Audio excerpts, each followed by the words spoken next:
That brings us to 10.0 on the agenda. We have one information item this evening, and 10.1 is the district budget process and priorities discussion, and I'm going to turn this over to you, Superintendent Kingsley. Thank you, President Fev. Joining us this evening to lead a discussion with the board on the budget process and priorities are Executive Director of Finance Dave Montoya and Budget Manager Brett Parsons. Welcome.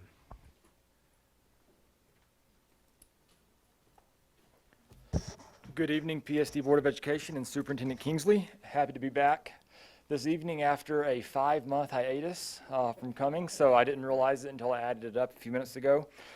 As we go into the slideshow and talk a little bit more about budget priorities for the upcoming fiscal year, I kind of wanted to take a second and just think about how we typically go through this process and what we've normally done in the past.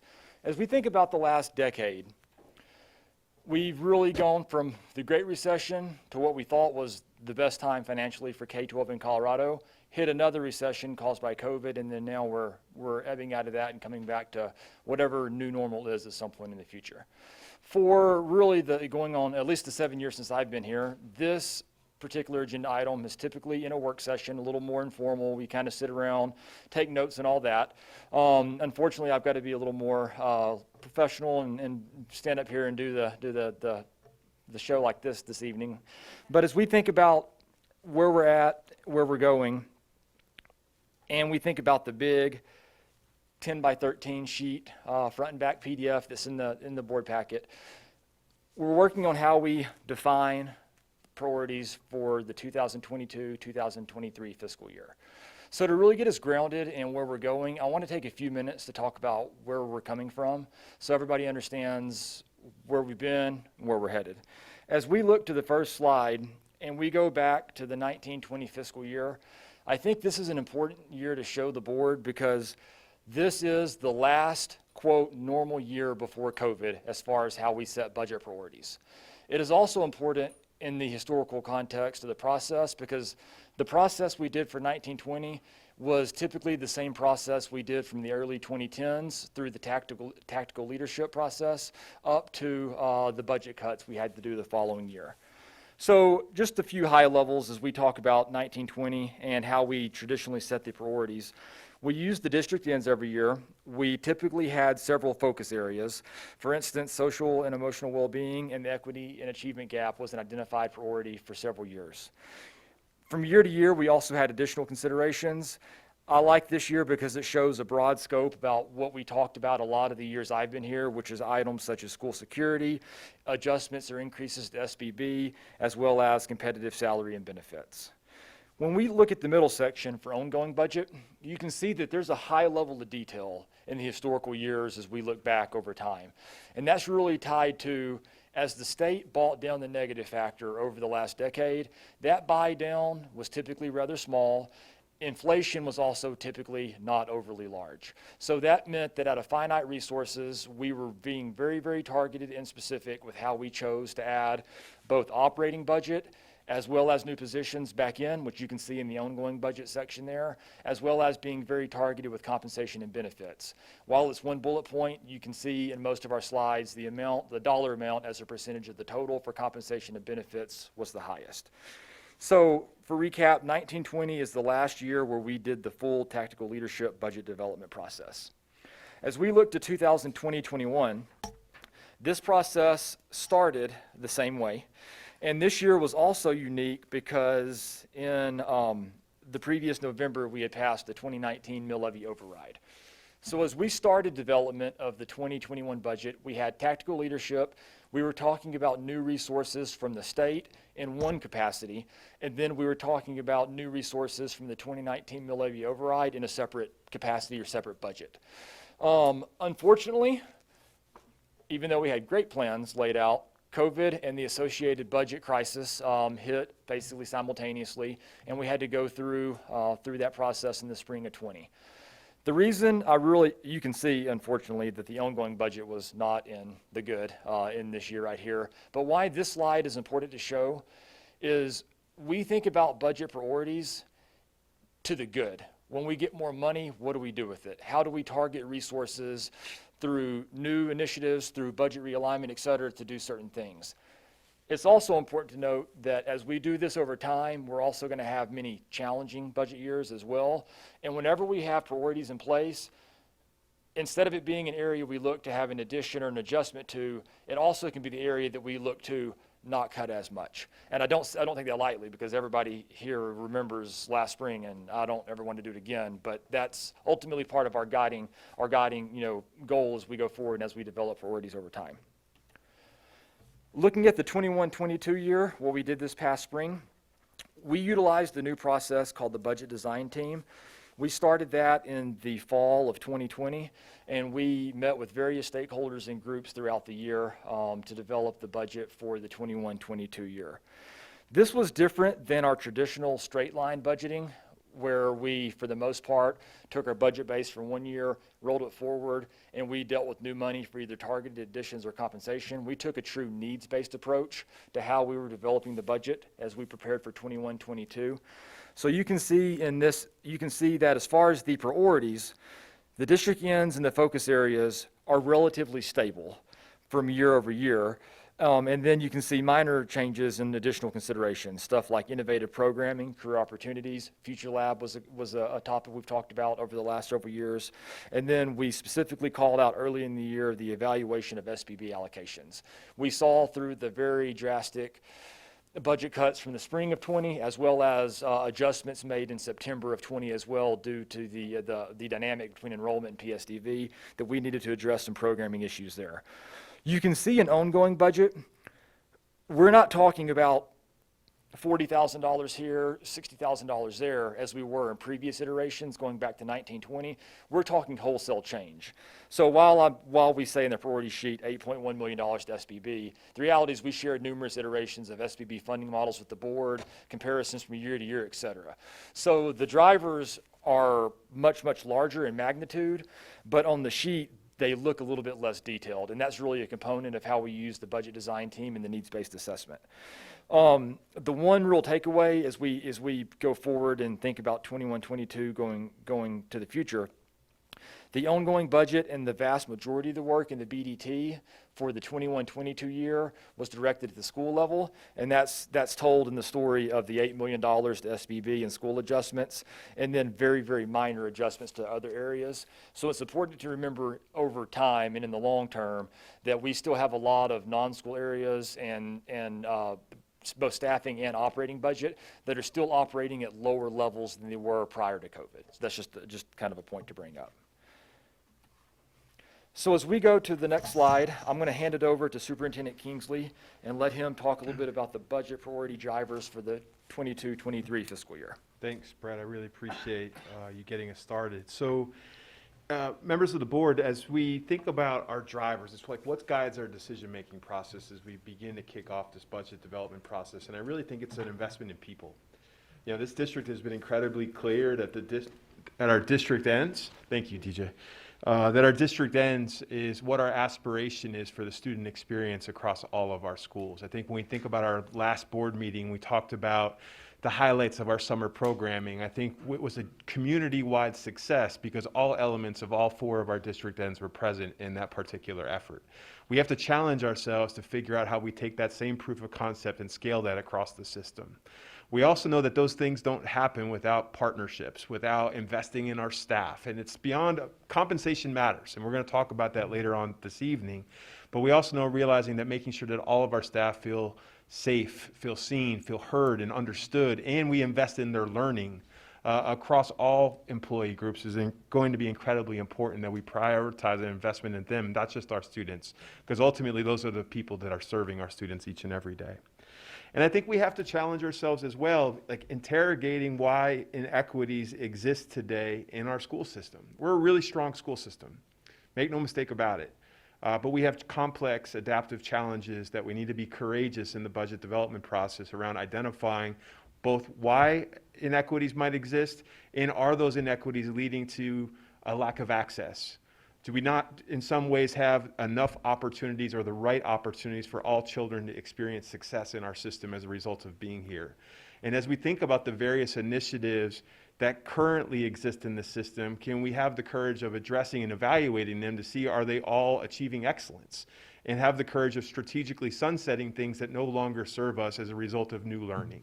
And so I think those are the key drivers that I'm challenging staff collectively through the process. And it's not just our finance team, it's collectively as a leadership team in partnership with our schools, our teachers, and the respective constituents that are on the table to use these drivers in our decision-making process. I think as we think about where we move forward, if you wouldn't mind advancing the slide, I think it's important to do a little bit of high-level grounding of where we are. So we're not necessarily having a hard pivot left or a hard pivot right, that we want to continue, and we know that we're still serving and learning in a global pandemic. The charge of accelerating learning for all students stays consistent, and we know that we can't do that and do that well without cultivating a culture that's really deeply embedded within, feeling a sense of belonging, experiencing a sense of belonging, being able to activate that belonging to have relationships and connections. How we've been challenging our school instructional leaders across the system is to think about seeing our district ends. Equity is at the center of the intersection of these four concepts of being really clear around what are the needs of our students, being reflective and courageous to do the mirror work to know what, as a self-learner, what do I need to do to be a better superintendent? How do I plug into learning for myself? How do I do that with our leadership team? How do principals, school leaders, our teachers, our paraprofessionals, our custodians, our operations staff, how do we become reflective and do the courageous adaptive work to know how we're showing up in the work and where we need, in terms of a learning investment, to become better at our work? And that has to intersect with our core business. We're really clear that we teach state standards in our PSD. But the different types of tasks and instructional materials that are at the center of our instruction matter a lot in terms of our ability to actually aspire and attain mastery of standards for all of our students. So we want to make sure that we continue to build off of the foundation that we started this year and not pivot, because our data suggests that we need to go deeper, not wider, right? And humility is a big part of this work. And sometimes I think we can probably be criticized around, what we're currently doing around our approach to literacy. I think it's important to note we have the highest literacy scores on the Front Range as a district, but they're still not good enough because we don't have all of our students reaching grade level proficiency. And I would challenge us that proficiency isn't the goal. It's accelerating beyond that we have to continue to be mindful of and push. But when we look at the impact of the global pandemic across all learners, all groups, the left-hand side is our foundational skills development for our earliest learners in grades K through 3. You can see a sharp regression, but we were trending downwards over the last 3 or 4 years. So we need to do a deep dive on our instructional materials, our professional development, making sure that we're equipping our principals and assistant principals with the time and the space and the knowledge to be able to coach our teachers up, because high quality instruction leads to high quality learning. We also know that when we look at our students across grades 2 through 8, they're continuing to regress. So this is not just about early literacy. Literacy practices need to be a part of all of our classrooms, our math classrooms, our science classrooms, our health classrooms, pre-K through 12. And so you'll hear that continue to bubble up as a result of what our data is showing that we need to focus on. Our next slide, please. I also believe that literacy rates and doubling down on that is one condition of two big bets that we're talking about in our district that hopefully, and hope is not our strategy, but the idea here is to ensure that all of our children, not just some, but all of our children not just graduate, but they graduate with options. As I shared with you, we're a really strong district. The majority of our students, after experiencing at least 13 years of their lives with us, experience success and go on beyond high school and have options. But as you can see, when you look at various subgroups, we're not all achieving at the same rate. And I believe it's in our locus of control to improve this data. And it's not just our graduation rates, it's our students' ability to know that they're plugged into various options and that there's honor and dignity in all of those options, whether it's a 4-year degree, a 2-year degree, directly into the workforce, whether it's directly into the military. We want to provide a various set of pathways in partnership with our community that our children have experiences and opportunities in our own backyard and don't have to go find that somewhere else. And so that's another reason why you'll see today, as we set forth priorities for our budget development process, continuing to invest in workforce development will be present. The last piece, which is, I would say, alternative to the literacy efforts that we need to double down on, I believe that mental health supports is another condition, an area of focus for the system, because if we're not mentally well and healthy and see ourselves as enough, our ability to actually aspire and graduate with options is much less likely to happen. And so when we look at trend data in our community, you have on average 13 to 20% of our students meet criteria every year for a mental health disorder. That number is seeming to amplify in this context of working and living and experiencing life in a global pandemic. Some of that data is suggesting that our indicators of the number of students that we're providing supports who are in crisis is up about 28% from what it was pre-pandemic levels. There is still a stigma around seeking help for mental health, and we're having to do a deep analysis on whether the services that we're providing are what people want, right? And having courageous conversations that not just what we're offering, but what do people want and what they need, and using student-centric voices and ideas to be able to build programs and services and not do that in isolation from the various partners that are already doing some of this work, our community, our for-profit and nonprofit sector. There's a lot of investments that we need to figure out a way to couple and align to the great work that's already happening in our system. And we do believe that the biggest proactive factor in preventing youth suicide is youth having a positive adult with whom they connect. And doubling down and giving people the space to actually cultivate those relationships, knowing how much they matter. And so continuing to figure out ways through the investment in our adults as well as our children, we aspire to hold our budget development process accountable to continue to ensure that these priorities are present in that work.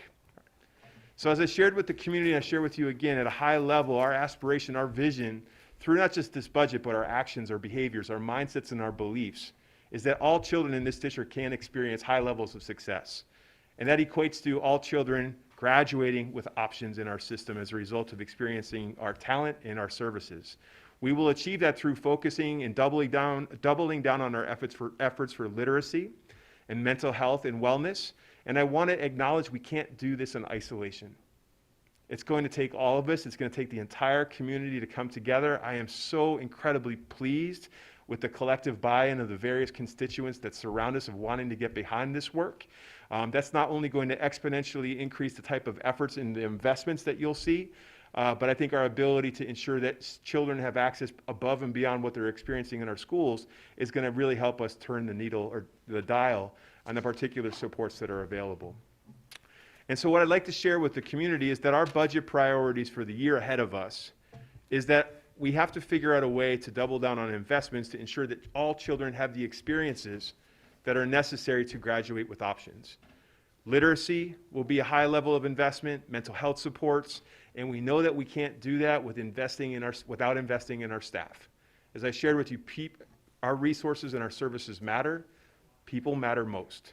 And so really making sure that we have a competitive salary and benefits for people to want to be a part of the system, to experience joy as being a part of our family, is going to be really, really important as we move in our next steps with this process. Brett?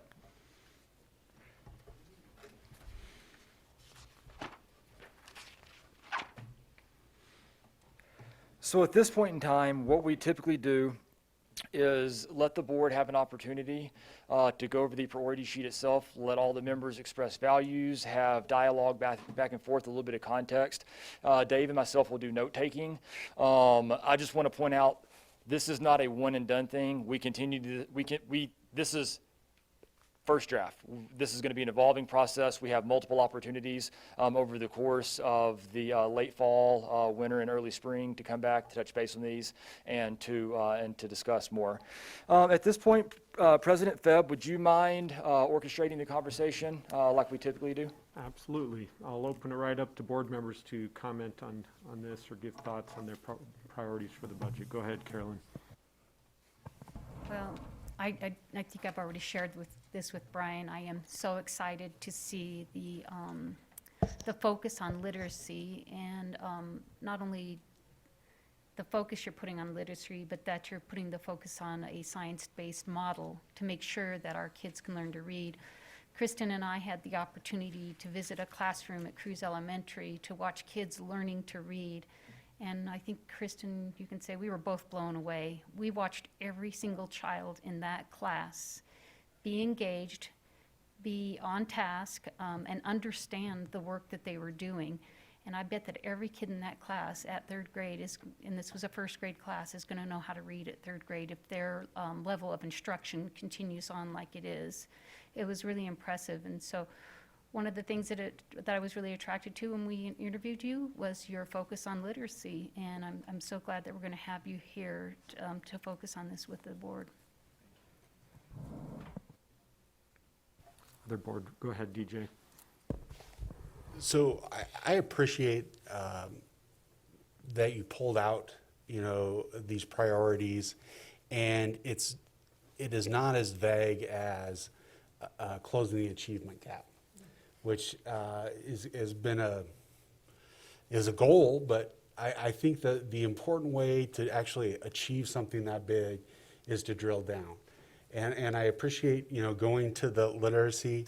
I personally am really big, I think, on the fact that on the sheet that we have, the district priorities, that says early literacy. I really think that can really start to make a change if we organize it. But I think then you have that bullet point under it, which is the PD and the materials. I think the professional development is a very important part of it.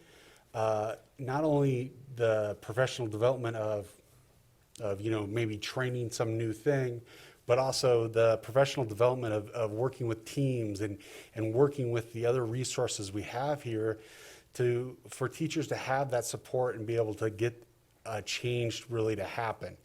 And so I am excited to see that. I'm part of the UIP that we talked about a little bit. It starts to break down some of those things. I think it's important that we continue to do that and we make it very clear to everybody in the district and to the community of how we think we can achieve these goals.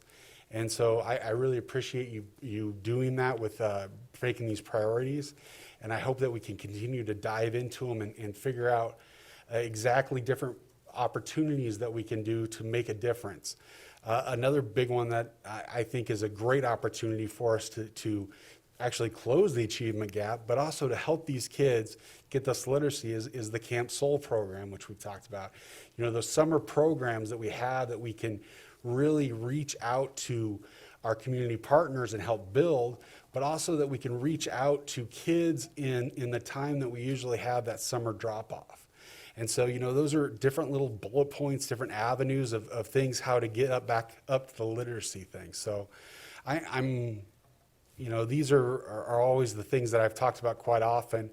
And so I'm happy to see us heading that way. I'm extremely hopeful that we can make sure that we prioritize it well. Because I think sometimes we try to do something for the whole system, and that just dilutes the little money we have. And so sometimes we need to focus our resources to make a change and make it start going forward. And so I'm looking forward to seeing what you and your team come up with and how we can move forward on that. So thanks. Thanks, DJ. Go ahead, Kristen.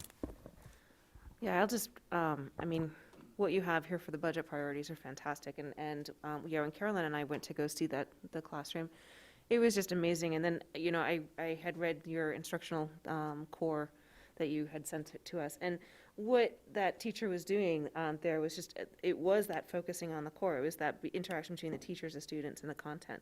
And I think that's when we're talking about literacy, it's not just the curriculum and it's not just the PD, but it's how that then interacts with the kids. And I think that's what you're bringing to that. And that is, and it's going to take a shift. It's going to be something that is going to have to be learned not through PD and not through the curriculum, but it's going to have to be a team effort to get that going.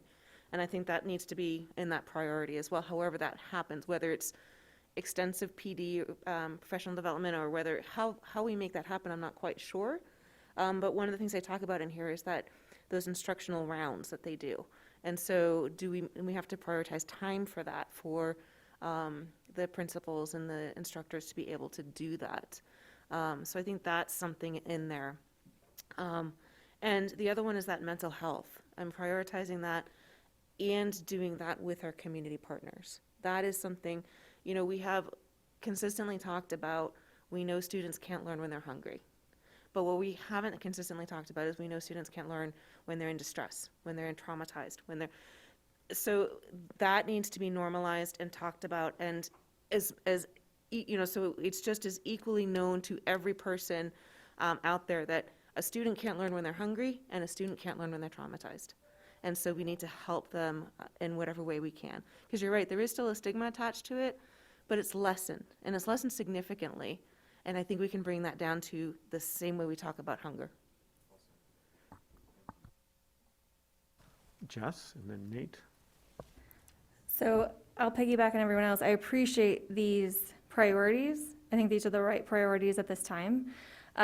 One concern I do have is that these priorities don't end up on top of what our staff already do. They somehow get incorporated into their kind of daily routines, or that we're utilizing those community supports in a way that doesn't simply put another checkbox onto our staff and teachers. But I think this is the right direction for our district at this time. And I appreciate that this is what you guys have come up with so far. Thank you. Nate? I kind of like the ones from last year. And they're similar to the ones for this year, so they're okay. Thanks, Nate.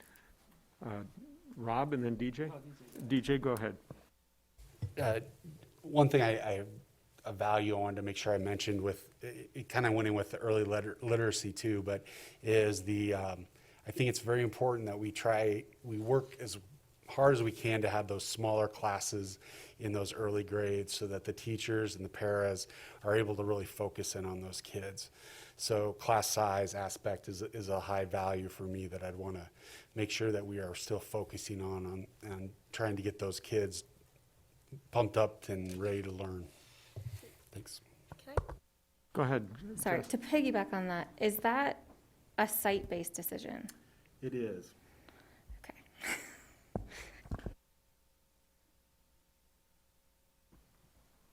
Okay, Rob? Yeah, I won't repeat what a lot of other people said. There's sort of a ditto going here a little bit, and I mean, my dittoing a lot of what's being said. So I really appreciate that, and I think the values and priorities that you've outlined are the right ones. And I think, I mean, I look forward to for the board to continue to work with you and the rest of the staff in seeing these things implemented and then seeing the success that comes from them. And that'll get to things like closing the achievement gap and other things like that. So I'm really looking forward to that, and thank you. Okay, yeah, and as I thought about this, I see this really a question of how we're aligning on the vision that you're coming up with in your first 120 days, I think you said. And I would agree. I think the vision is spot on. I was pleased to, it seems like there's a shift in how you've looked at things through your eyes and studying the curriculum and how we're going to approach that. But you also kept that mental health piece that I keep remembering, you know, pre-COVID, that really was a big focus of the board, and I'd hate to see that get lost. It just seems like it got blurred into everything that happened, but hopefully we're going to be picking that up. I think board members mentioned that. I did have one question from the material that got sent back, I think to Rob's question, and that was with regards to the comments around additional funds will be coming online as we bring new schools on board. I just wanted to see if you guys could explain, because that was from the $8 million that was rolled in that we've been using. What's the impact on the budget of how that's happening? Because those were pre-allocated dollars. So as we think about some of the information that we shared recently, we have a number of positions from the 2016 mill levy override, the $8 million you're speaking of, that is to fund staff that is not included in SBB allocations. So we're talking about the additional staff for the additional acreage to mow, water, maintain, et cetera, additional square foot to clean, sanitize, disinfect, all those things. Additional administrative staff such as assistant principals for the comprehensive high schools, et cetera. So we have a number of those positions. Several have already been hired, such as the principals, office managers. We're doing the posting and bringing a lot of those staff online over the course of this year as we prepare for a successful opening in August of 2022 for those. That That process for a lot of those positions is actually a little bit more challenging now than it was 5 months ago when we had this last conversation, because the market for some of those positions is a little more difficult to fill than it was previously. In regards to the SBB side, we haven't seen enrollment projections yet to be able to actually do the analysis on that. But SBB, for all intents and purposes, shifts resources to where kids live. So we're going to have the internal finance and HR conversations about how we deal with the staffing implications and those other components of SBB allocations. Okay, so if I were to interpret that, I hear you saying it's a little early to know, but you're anticipating some pressures on the system, maybe based on the current circumstances, maybe inflation. That would be correct. Okay, understood. Thanks. That helps me understand what you wrote. Okay, generally, from my side, I also agree. The vision seems to be aligned. I'm hearing that quite a bit from the board, so I won't be here for the next parts of the conversation, but go ahead, Rob. Yeah, sorry, I should have said this earlier, but it occurred to me, as we're talking about really focusing on these priorities, we may need to make some hard decisions about, we're going to fund this and we're not going to fund that. And I want to say that I don't know, look forward is the right wording, but I am expecting, that the board will be part of some hard decisions that need to be made. And we encourage you to do what's right and bring us and the staff along to make this stuff successful. Thank you. Okay, yeah, and I think that's what I anticipate would be the follow-on discussions with a new board member that I expect is going to do much better than I have in the past, so helping with that discussion. I'm going to turn it back over to you, Brett, because I think you have a little bit more, right? Oh, I'm sorry, go ahead, DJ. I just wanted to share, because the DAC, went through their budget stuff here recently, and, most of this really lines up real well with, it lines up with what we were seeing. Mental health, literacy was on there quite a bit, and PD was on there. The other part of that PD, though, was MTSS. There was a lot of comments through different schools talking about that, so I just wanted to make the board aware of, and that's another area that was talked about quite a bit on those, and share that information. Thanks. Great, okay. Dave, to talk about our budget design team timeline. Great, thanks, Brett. Good evening, and thank you for the insights on our budget priorities. It's very helpful and much appreciated. So I get the tail end of the presentation, and what I'm going to talk about here is just kind of what we're doing this year, where our focus is. And Brett did a good job of talking a little bit about the history, so I'm going to pivot off of that a little bit. Last year, you heard Brett talk about that we made some major adjustments to how we fund our schools, student-based budgeting. We had done multiple iterations of different funding models and ultimately landed on a new revised model to fund our schools. So that was there were really two focuses last year. That was the primary focus last year. The second piece, of which we didn't get all the way through, was to look at our non-school areas. And if the board may remember, when we got toward the end of the budget year, there was a point where I was up at the podium probably telling you exactly what I'm saying here is we got through the school areas, but we needed more time to go through the non-school areas. And I think we realized that as a budget design team, and therefore gave ourselves a little bit of grace to understand we took on a lot last year, and there was still more to take on this year, and probably more to take on years after that. But this year, we're going to align our focus to the non-school areas, since we focused on the schools before. And again, we started this whole conversation off with setting instructional priorities. We also entertained in the budget design team, we started to talk about operational priorities. Not to say that they take away from the instructional priorities. What the conversation really comes into is we talk about supporting areas, whether it be custodial, transportation. Sometimes the priority may not be tied directly to that instructional priority, but the priority is we need to have a safe environment where kids can learn. Okay, well, that ties into the other priorities. It's more of a operational priority. So we did play around a little bit with talking about what some of those operational priorities might be as we talk about non-school areas. First and foremost, though, I want you to understand and really reinforce that the instructional priorities that we just outlined will be first and foremost through the entire process. Okay? The next phase is this process into November. We're going to go back into the budget design team at the end of the week, and we will be talking to them about budget process. We're going to be sharing them this information. We'll also be sharing the priorities again. We'll be having Brett talk about some of the data that was prepared last year to help us look at the non-school areas, and primarily those were Excel files that had lists of staffing, different positions, operating budgets for different areas. And so we'll be looking at what we did last year to make sure that's still going to be a good tool for us to use going forward this year. And then we'll also be getting an economic and budget update from Brett just to kind of set the tone in November for BDT. But the real work is really embedded in the subcommittees, and the rest of this process is pretty quick when you think about it. We've decided to break our non-school areas up into 4 categories. And some of these categories have multiple departments, but just think about the categorization. We have a learning services area, learning services team, LST we talk about.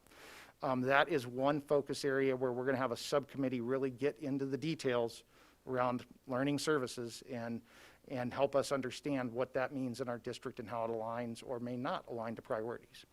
We'll be doing the same thing with operations, human resources, finance, and communication as kind of one bucket. That's the catch-all, and there might be some other pieces that fit in there. Those are the big ones. And then the final 4th one is information technology. So those are the 4 areas that we're going to be focusing on through the entire non-school area process. And so we'll be establishing those subcommittees this month.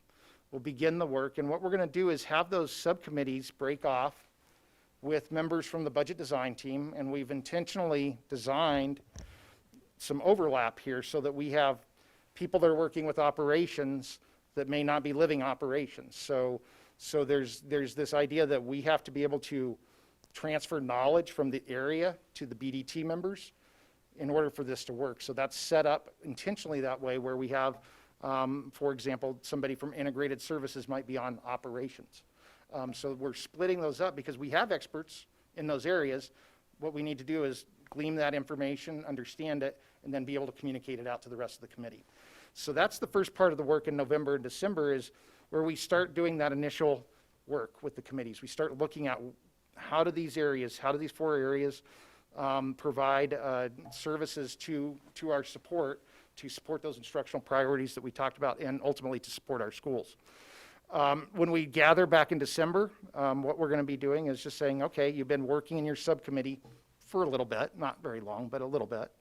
And we're just going to ask for, what are you seeing at this point? What do you need clarification on? What needs to be reformed or be re-recommended? That would be the time where we just start asking in December, okay, you've been working with the group, now what do we need? Then the tail end of the work, and probably where the rubber meets the road, is the part after December, and that's where we start bringing the subcommittees into the BDT, and there will be robust conversation around alignment to priorities. We'll be talking about, in those places, we'll be talking about, do these make sense to the priorities? Do we need to refine these? Is there another way to look at it? So that work will be taking place in January. You can see on this part of the slide, we've got human resources, finance, and communications up first. They're the smaller areas. IT would be up also. And then learning services would be right after that, okay? All along the way, though, and you'll see this nice big blue bar on the bottom with an arrow, we have to keep in step with other things going on in the district. And so, and you've heard me for many years talk about how negotiations and the budget process has to work in tandem, and in the end, it has to dovetail together, right? And that's the magic. That's true this time also. We're going to need to be paying attention to economic conditions along the way, so we'll have standing updates on that. And then the last piece, of which is probably the newer piece, is we do have another committee that we just talked about with the board at the board retreat. That's our BRAC, our Bond Reserve Allocation Committee. And they'll be picking up some of the capital side for us so that we don't have to do a lot of that heavy lifting in this BDT environment. So those regular updates will be happening along the way.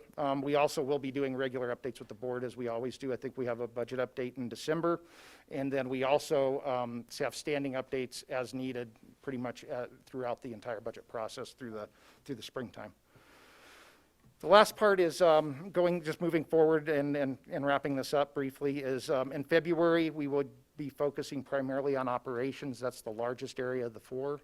It's got the most number of people for the most part, and that's going to be the area where we want to give them enough time to be able to get and prepare so that we can do some good work when we get together in February. That allows us some time to synthesize recommendations to the superintendent, have superintendent review and provide feedback, of which we're going to be doing this along the way. It's not going to be out of left field that this comes to Brian. And then in the end, the budget design team will look at review, or will take any feedback and finalize any recommendations to the superintendent. At the same time, we'll be having negotiations moving forward and wrapping up in April and May. April is when we would like to be able to come forward with a recommendation to the board around our budget. That gives us a little bit of time to make adjustments, take some more feedback, and do any kind of last minute changes that we might need to do. And then allows us to get a draft of the budget to the board, hopefully in April is what we'd be looking at there. And that would help inform the rest of the budget process, not just the budget design team, but in May and June, where we wrap negotiations up and where we bring an adopted budget that is adoptable by the board by June. So those are the big pieces of the process that we're moving forward, and how we're focusing on the non-school areas. I hit it pretty quickly because I wanted to focus mainly on what BDT is doing and not the overall budget process itself. We'll be talking about budget process throughout the year and timing of that too. So at that point, I think what I would have for you is what questions you have about the budget process. Great, and I know Rob already has one, so. Turn that over. Yeah, so I'm excited about the process you're going through. I think that's great. I'm looking forward to what it comes out with. So don't get me wrong. Okay. I'm just confused about how we're going to see a draft budget in April when our two biggest effects, if you want to call them that, right, are unlikely to be known by April. One of them is the negotiations may well not have finished. And one of the reasons they may well not have finished is because the state legislature won't have identified how much money is going to be coming to the schools. They won't have done the school long bill or whatever it's called, right? So how are we going to get a draft budget in April that's not going to have to then be significantly maybe terminology revised? would have helped. What we're really probably talking about is more of a preliminary budget that we do in the April timeframe, of which, if you think about the preliminary budget that we've done in the past, it usually has like, here's all the knowns that we have, and here's the big unknown that is typically the money that's unspoken for or anything at that time. That's a draft. That's what I'm referring to as the draft. That would be the preliminary. Then later, we would bring a budget that is got everything built into it into May for consideration, and then finally bringing the final draft for adoption in June. So that's the typical time frame there. So the April piece is really that preliminary budget that we're talking about. Okay, thank you for the clarification. Rob, I will say, I think you've watched them kind of finagle this every year, right? I mean, every year we kind of see this and it doesn't make any sense, so. And it lands, so it does land, so. Well, That one. All right. Hey, I can say that now, right? So, okay. No, it's just funny. I think when you look at it from here, we always wonder how it's going to land, and it does, so. when I took the question, I actually had to pause and think about it for a little bit, because things were a little bit different in COVID last year. And our process was a little bit different, and timing was a little bit different. So and as I thought through it, that it really is our typical process. And maybe what we felt was just something that was a little unusual last year. Okay. Any other questions on this? Great. Okay, great. I Thank think you for your time. it sounds like we're all on board with it, so thank you very much to Dave and Brett.